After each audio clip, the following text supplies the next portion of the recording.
Hey folks, I'm Michael and welcome back to the channel. Make sure to leave a like and subscribe for your daily dose of awful stories. Let's dive into the first post made in the True Off My Chest subreddit, titled, "My wife hates my kids and I am leaving her for it." My wife knows my main account and we both like to read stories together on different subs. I never imagined I would be writing about my own life here. Well, make that soon-to-be ex-wife. A few weeks ago, there was a post about a teenage girl confronting her dad and going no contact because his wife openly disliked her. In the comments, some stepmoms from a toxic sub raided the girl's profile to tell her it was her fault she was being treated that way. Among those comments, I noticed one user getting downvoted to oblivion. That user seemed to make hating her stepkids her whole personality. The avatar she used was an old picture of my cat as a kitten. My wife and I used to enjoy reading Reddit stories together, and we knew each other's accounts, but I guess this was her secret one. I understand venting, but her entire post history was dedicated to how much she hates her SKs and the baby mama.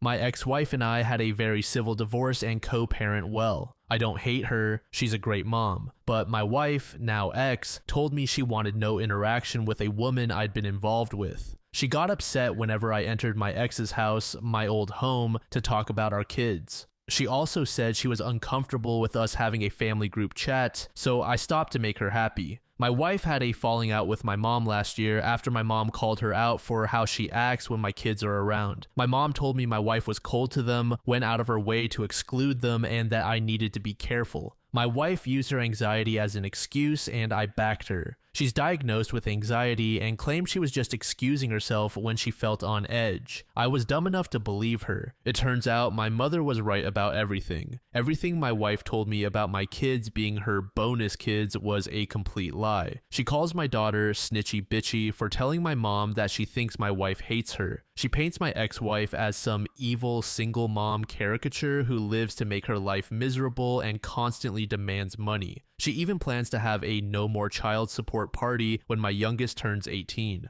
Most of her posts are about my daughter. She called her stunted for collecting dolls and mocked her publicly, saying she has a nothing personality and even diagnosing her with BPD. She sexualizes everything my daughter does and admits she says ew under her breath when my daughter hugs me goodbye. Apparently, my 15-year-old daughter was my surrogate wife until she put a stop to it. Her entire account reads like the diary of a jealous woman. When she writes about my son, she uses his first name and calls him a wild brat, but leaves out that he's nonverbal and has chronic health issues from a past injury. Reading her posts, you'd think I was forcing her to be their mother. In reality, we live in another state temporarily because of my job, and I only have my kids one weekend a month, during which I'm their sole caretaker. She usually spends those weekends having self-care days or doing her solo hobbies. I also found out she's child-free, something she conveniently never told me. She complained online about having to settle for a single dad. Our entire marriage was a lie. When I confronted her about those posts, she said it was therapeutic and just venting. I threw that excuse away immediately. I can understand venting, but this was months of mocking my family and calling me a bad father. She's now asking for another chance, but I told her I don't believe our relationship will survive this. I'm staying with my parents and my ex knows we'll probably separate soon.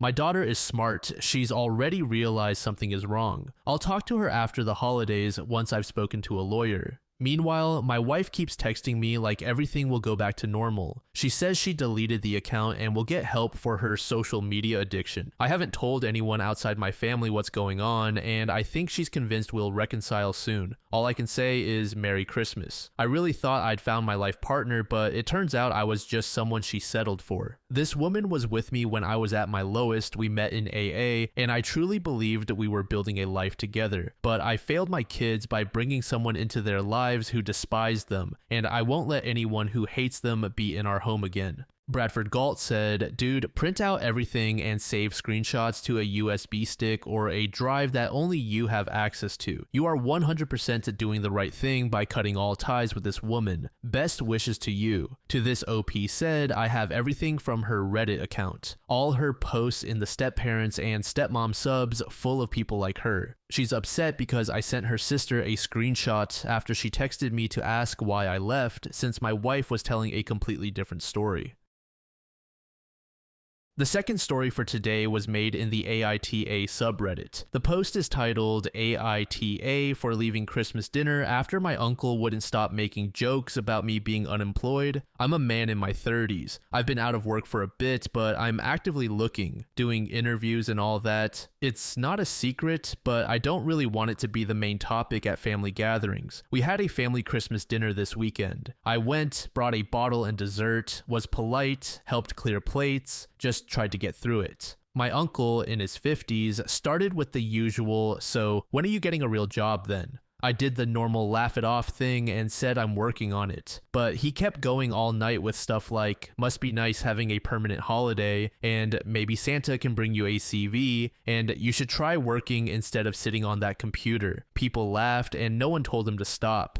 After the fourth or fifth comment, I calmly said, "Can you drop it? I'm here for dinner, not to be roasted." He replied with something like, "Oh, come on, it's just banter, don't be so sensitive." At that point, I just got up, said, "Right, I'm heading off, Merry Christmas everyone," and left. Now my mom is saying I embarrassed her and that I should have just ignored him because that's how he is, and that I made things awkward for everyone. I think he can screw himself.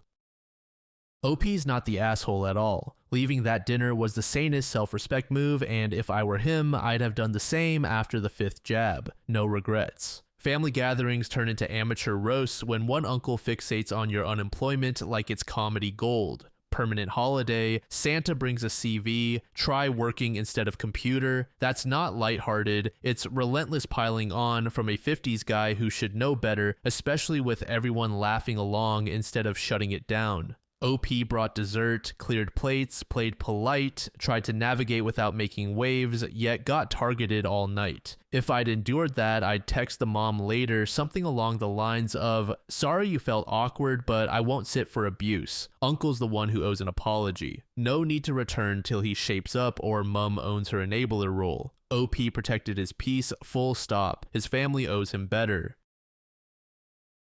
This third and final story was made in the relationship subreddit. The post is titled, "Me and my boyfriend were mugged. He ran away and left me alone with the mugger. Yesterday, I was hanging out with my boyfriend in a not so great part of the city. Suddenly, a guy approached us asking for directions and then asked us to help him get there, and we did. Stupid, I know. When we arrived, he pulled out a knife and demanded all our money. My boyfriend ran away and left me there alone with the mugger. Luckily, the guy just wanted my money, so I gave him everything I had, and then he left. After that, I went inside a bar and called my parents. They were furious with my boyfriend and tried to call him, but he didn't pick up. We went to the police and then returned home. About 2 hours later, my boyfriend called me asking where I was and telling me he had alerted the police. I exploded on him, but he didn't even apologize. He just kept saying he did the best he could. My question is there any way to recover from this? My image of him is shattered. Bird Sweater said, "I saw a post similar to this a few months back where a girl was in the same situation, but she was with her boyfriend and her brother. Her boyfriend immediately ran away while she and her brother stood their ground and fought. She was struggling to process the two vastly different reactions. I think the consensus back then was that no, there's no real way to get past something like that, and neither reaction is necessarily wrong. But they broke up because the girl needed someone who would stay and fight with her, just like the boyfriend needed to be with someone who would instinctively run off with him.